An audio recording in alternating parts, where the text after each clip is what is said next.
2024 world கப்புக்கான இந்திய அணியில ஏன் தமிழ்நாட்டை சேர்ந்த ஒரு வீரர்கள் கூட எடுக்கப்படல? 2007 தோனியோட கேப்டன்சில வாங்கின வேர்ல்டு கப் 17 வருஷத்துக்கு அப்புறம் இந்த முறையாச்சும் நம்ம வாங்குவோமா? ஐபிஎல் பர்ஃபார்மன்ஸை மட்டும் வச்சு ஒரு பிளேயரை இந்தியன் டீமுக்கு எடுக்கிறது அப்படின்றது சரியா?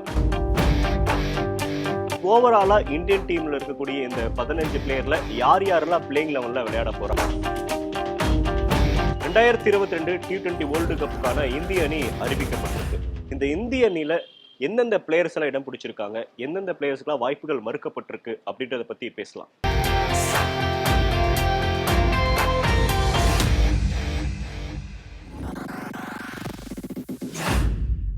2024 T20 வேர்ல்டு கப்புக்கான இந்திய அணி அறிவிக்கப்பட்டிருக்கு. வெஸ்ட் இண்டீஸ் மற்றும் அமெரிக்கால இந்த வேர்ல்டு கப் நடக்க இருக்கு.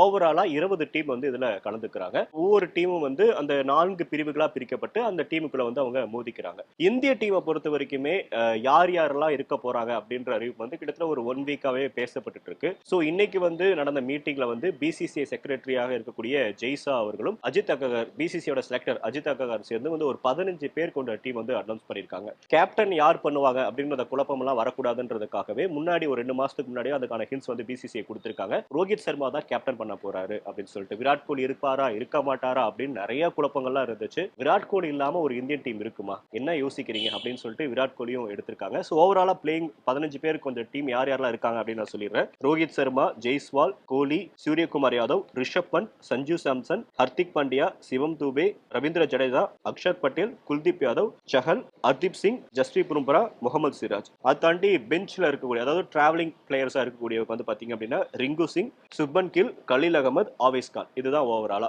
பிளேயிங் லெவனை பொறுத்த வரைக்கும். இதுதான் இந்த டீமோட லிஸ்ட். ஆன் பேப்பரை பொறுத்த வரைக்கும் 15 பேர் எடுத்திருக்காங்க.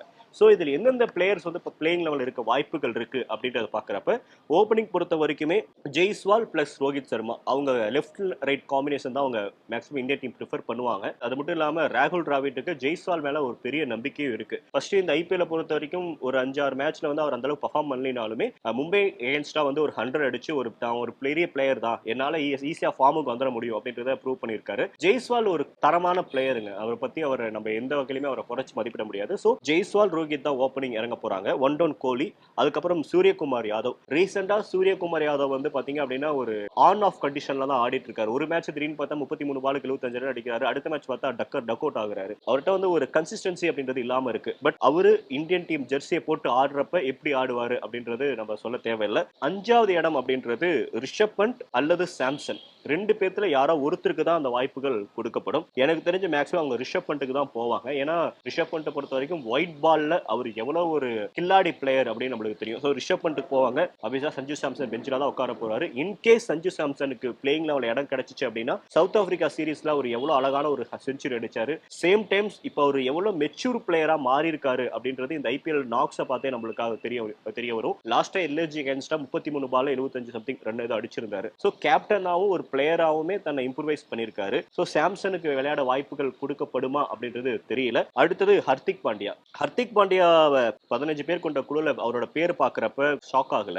அவர் தான் வைஸ் கேப்டன் அப்படின்றத சொல்றப்ப கொஞ்சம் ஷாக்கா இருந்துச்சு. இந்த டீமை பாத்தீங்க அப்படின்னாலே மும்பை இந்தியன்ஸோட பிளேயர்ஸ் தான் ஒரு 4 பேர் இருக்கிறாங்க. ரோஹித் சர்மா, சூரியகுமார் யாதவ், பும்ரா அப்படின்னு சொல்லிட்டு ஒரு பெரிய இந்தியன் டீமே இருக்கு அப்படின்னு சொல்லிட்டு இருந்தோம். அதே மாதிரி தான் இதுல 4 மும்பை இந்தியன்ஸ் பிளேயர் வச்சிருக்காங்க. ஹர்திக் பாண்டியா அந்த அளவுக்கு பெரிய ஃபார்ம்ல இல்ல. ஜெயிக்க வேண்டிய மேட்ச்ல கூட பாத்தீங்கன்னா ஒரு 10 பால் எடுத்துட்டு 15 ரன் 20 ரன் அடிச்சுட்டு போறாரு. T20 மாதிரியான ஒரு கேம்ல 10 பால் அப்படின்றது எவ்வளவு பெரிய டீமுக்கு எவ்வளவு பெரிய பாதகத்தை ஏற்படுத்தும் அப்படின்றது கண்டிப்பா அவருக்கு தெரிஞ்சிருக்கும். ஹர்திக் பாண்டியா பவுலிங்ல அவர் ஆக்டிவா இல்ல.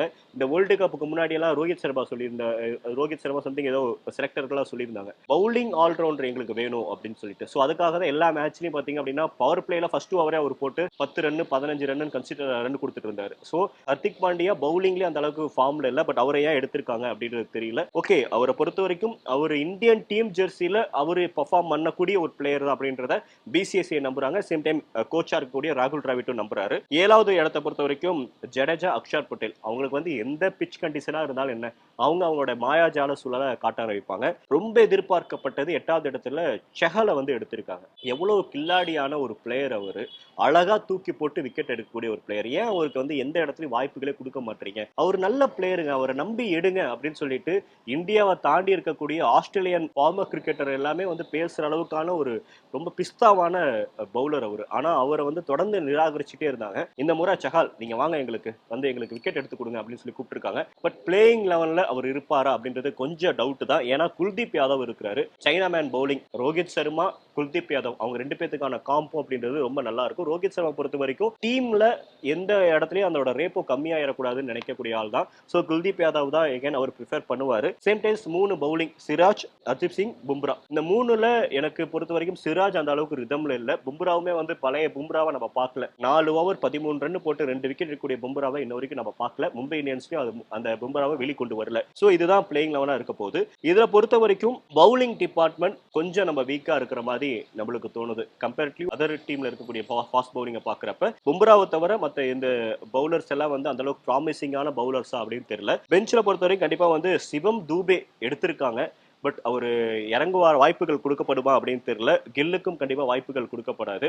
முக்கியமா இதுல பேச வேண்டிய ஒரு விஷயம் அப்படின்றது KL ராகுல், தினேஷ் கார்த்திக், அஸ்வின், நட்ராஜன் போன்றவர் தமிழக வீரர்களுக்கு வாய்ப்புகள் கொடுக்கப்படல. KL ராகுலை பொறுத்தவரைக்கும் ஏன் எடுக்கல அப்படின்னா அவங்க வந்து இன்ஜுரியில தொடர்ந்து அவர் இருக்கிறாரு, அவரோட ஸ்ட்ரைக் ரேட் வந்து ஒரு பெரிய இஷ்யூவா இருக்கு அப்படின்னு தொடர்ந்து சொல்லிட்டு இருந்தாங்க. சரி அதை விட்டுருங்க, தினேஷ் கார்த்திக் ஏன் எடுக்கல அப்படின்றது கேள்விக்கு என்ன ஒரு பதிலும் இல்லை. இந்த IPL RCBக்காக கிட்டத்தட்ட 2 பிளேயர் தான் உயிரை கூட்டு ஆடிட்டு இருந்தாங்க. ஒன்னு கோலி, இன்னொரு தினேஷ் கார்த்திக். இப்பதான் வில் ஜாக்ஸ்லாம் கொஞ்சம் அடிக்க ஆரம்பிக்கிறாரு. தினேஷ் கார்த்திக் அவ்வளோ அழகான ஒரு ஸ்ட்ரைக் ரேட்ல ஆடிட்டு இருந்தவங்க கூட ஏன் அவர் எடுக்கல அப்படின்னு தெரியல.